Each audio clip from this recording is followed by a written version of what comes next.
Hello friends, Shashi Agarwal channel के अंदर मैं doctor Shashi Agarwal welcome you all.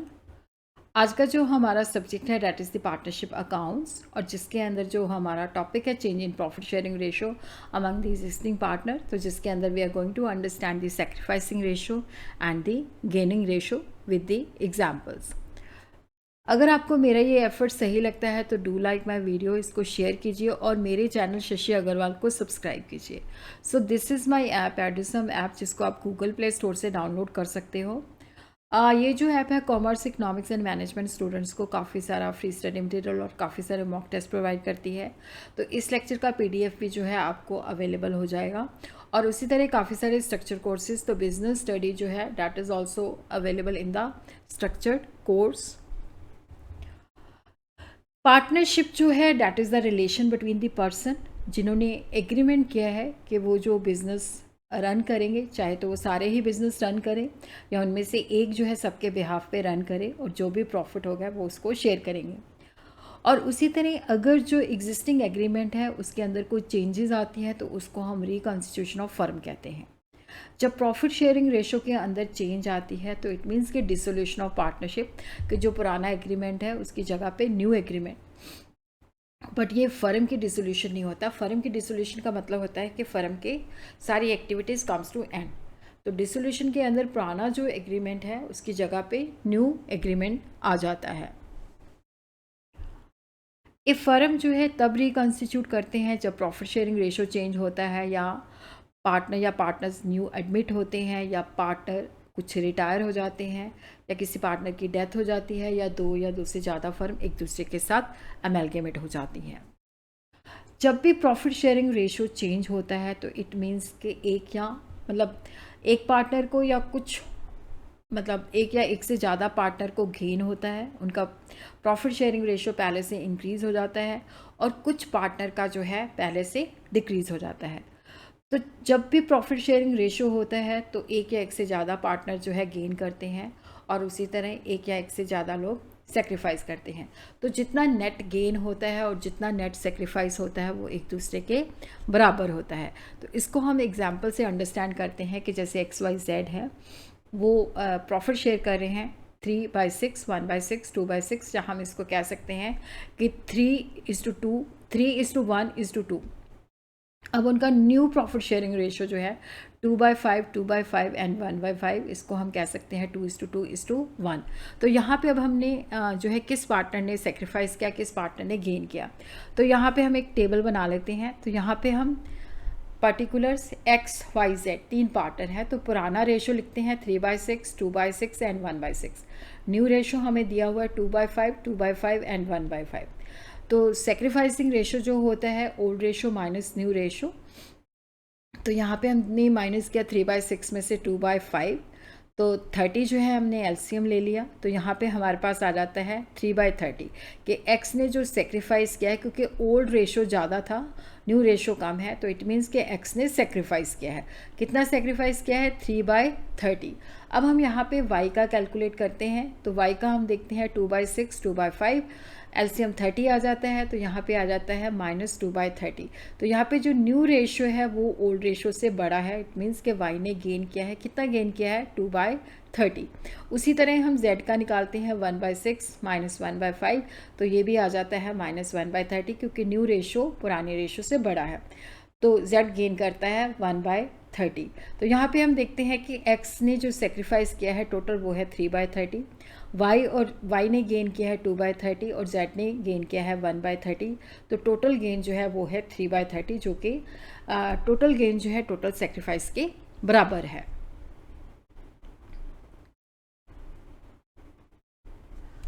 अब हम देखते हैं सेक्रीफाइसिंग रेशो का मतलब क्या होता है।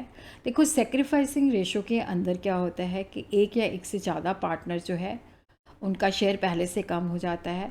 वो दूसरे पार्टनर, चाहे वो एक है या उससे ज़्यादा है, उसके फेवर में जो है उनका प्रॉफिट शेयरिंग रेशो बढ़ जाता है और सेक्रीफाइसिंग का कम हो जाता है। Sacrificing ratio is the ratio in which one or more partner of the firm sacrifice profit in favour of one or more partner. तो सेक्रीफाइसिंग रेशो हम हर एक पार्टनर का किस तरह से कैलकुलेट करते हैं? Old profit share ratio minus new profit share ratio. Gaining ratio का मतलब होता है कि जिसके अंदर एक या एक से अधिक पार्टनर जो है उनका पहले से जो रेशो है वो बढ़ जाता है। तो इसको हम इस तरह से भी निकाल सकते हैं, new profit share minus old profit share. Gaining partner जो होते हैं सेक्रीफाइसिंग पार्टनर को कंपनसेट करते हैं, क्योंकि गेनिंग पार्टनर का प्रॉफिट जो शेयरिंग रेशियो है पहले से बढ़ जाता है और सेक्रीफाइसिंग का कम हो जाता है। ये जो हम सेक्रीफाइसिंग रेशियो और गेनिंग रेशियो कैलकुलेट करते हैं, इसके अंदर होता है कि जो गुडविल है, जो अमाउंट ऑफ कंपनसेशन है, क्योंकि यहाँ पे इसी रेशियो के बेसिस पे हम देखते हैं कि गेनिंग पार्टनर जो है वो सेक्रीफाइसिंग पार्टनर को कितना अमाउंट जो है कंपनसेट करेगा। तो वो उनके जो है सेक्रीफाइसिंग रेशियो और गेनिंग रेशियो के बेसिस पे कैलकुलेट किया जाता है।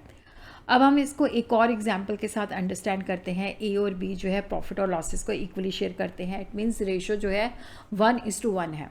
तो 1 अप्रैल 2020 से they agree to share the profit in the ratio 4:3। तो यहाँ पे हमने देखना है कि किसको सेक्रीफाइस किया, किसने गेन किया। तो यहाँ पे अगेन हम इसको टेबल की फॉर्म में ही करते हैं, क्योंकि दो ही पार्टनर है ए एंड बी। तो पुराना रेशो जो है 1/2, बी का 1/2, क्योंकि दोनों का प्रॉफिट शेयरिंग रेशो जो है हाफ है, इक्वल है। न्यू रेशो जो है ए का 4/7 है और बी का 3/7 है। तो अब हम निकालते हैं कि भाई ए ने गेन किया है या सेक्रीफाइस किया है, तो ओल्ड रेशो के अंदर से न्यू रेशो माइनस कर देते हैं। 1/2 माइनस 4/7, तो यहाँ पे एलसीएम जो है 14 आ जाता है। तो यहाँ पे हम देखते हैं माइनस में आता है 1/14। तो इट मीन्स कि न्यू रेशो बड़ा है, तो ए ने गेन किया है। कितना गेन किया है? 1/14। उसी तरह बी का हम देखते हैं 1/2 माइनस 3/7, तो ये 1/14 है। तो जिसमें पुराना रेशो ज़्यादा है, नया रेशो कम है, तो इसे सेक्रीफाइस किया है 1/14। तो यहाँ पे हम देखते हैं कि जितना बी ने सेक्रीफाइस किया है उतना ही ए ने गेन किया है।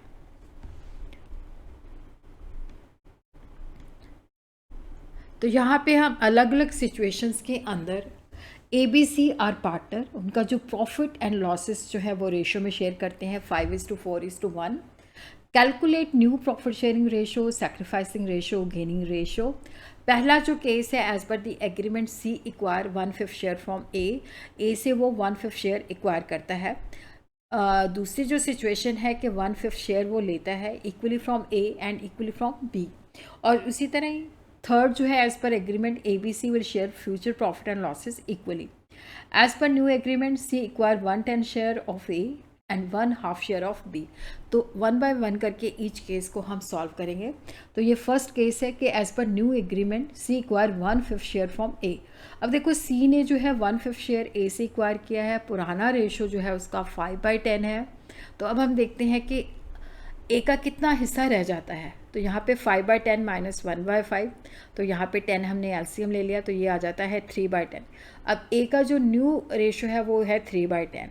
सी का टोटल रेशो जो है 1/10 उसका पुराना था, उसमें से 1/5 उसने ए से ले लिया है। तो यहाँ पे अगेन जो है 10 एलसीएम आ जाता है। तो यहाँ पे हमारा जो रेशो है वो 3/10 आ जाता है। तो सी का जो न्यू रेशो है वो, क्योंकि उसने 1/5 जो है गेन किया है, तो अब उसका हिस्सा जो है टोटल 3/10 हो जाता है। बी का उतना ही रहता है 4/10। तो इस तरह से हम देख सकते हैं कि न्यू रेशो जो है 3/10, 4/10, 3/10, जिसको हम इस तरह से लिख सकते हैं 3:4:3। तो यहाँ पे हम देखते हैं कि ए ने 1/5 सेक्रीफाइस किया है और बी ने 1/5 गेन किया है। अब हम देखते हैं केस 2, जिसके अंदर क्या है कि as per agreement C acquire 1/5 share equally from A and B. तो यहाँ पे हम देखते हैं कि सी को जो मिला है 1/5 शेयर और मिला है, बट उसका हाफ जो है उसने ए से लिया है, हाफ जो है उसने बी से लिया है। तो इसका मतलब है कि सी ने ए से कितना लिया है? 1/5 का हाफ, 1/5 इंटू 1/2, तो 1/10, और बी से भी उसने 1/10 लिया है। तो टोटल शेयर ऑफ सी जो है, पहले उसका 5:4:1 1/10 था, तो इसके अंदर 1/10 हमने ऐड कर दिया, 1/10 बी से हमने लिया जो उसने, तो टोटल उसका शेयर हो जाता है 3/10। अब हम देखते हैं कि ए का शेयर कितना रह जाता है। तो ये है 5/10 इंटू 1/10, तो ये हो जाता है 4/10। उस तरह बी का जो न्यू शेयर है 4/10 माइनस 1/10, तो 3/10। तो यहाँ पे हम देखते हैं कि जो ए और बी है उससे सेक्रीफाइस किया है 1:1 के अंदर। तो सी का जो न्यू शेयर है वो है 3/10। अब हम देखते हैं कि जो ए का रह जाता है 4/10, बी का रह जाता है 3/10 और सी का हो जाता है 3/10, जिसको हम इस तरह से लिख सकते हैं 4:3:3। तो इस तरह से हम इसको लिख सकते हैं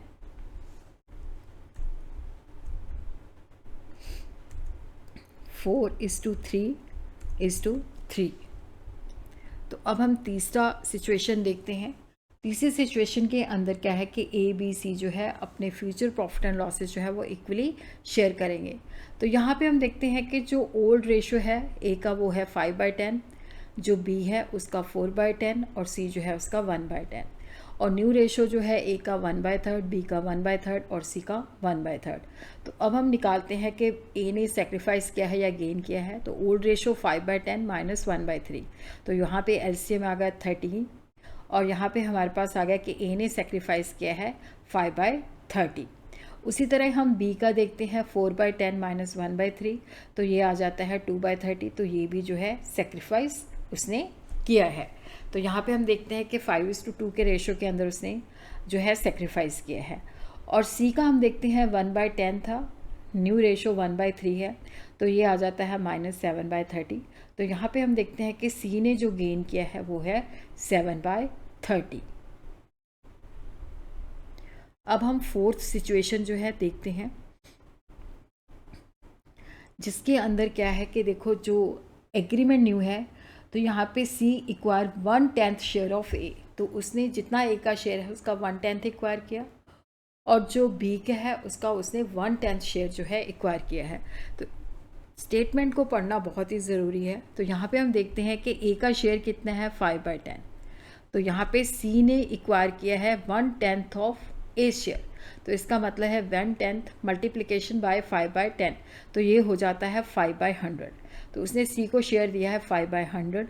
बी का शेयर जो है 4/10 है, इसका 1/2 उसने दिया है, तो इसका मतलब है 1/2 ऑफ 4/10, तो इसका मतलब है 2/10 उसने दिया है। तो सी का टोटल शेयर हो जाता है 1/10। ए से उसने लिया 5/100 और सी से लिया उसने बी से लिया उसने 2/10। तो यहाँ पे हम देखते हैं कि एलसीएम निकालते हैं 10/5 + 20, तो 35/100 जो है सी का न्यू शेयर है। तो यहाँ पे हम देखते हैं कि जो सी है उसने गेन किया है 35/100 माइनस 1/10, जो आता है कि 1/4 शेयर जो है उसने गेन किया है।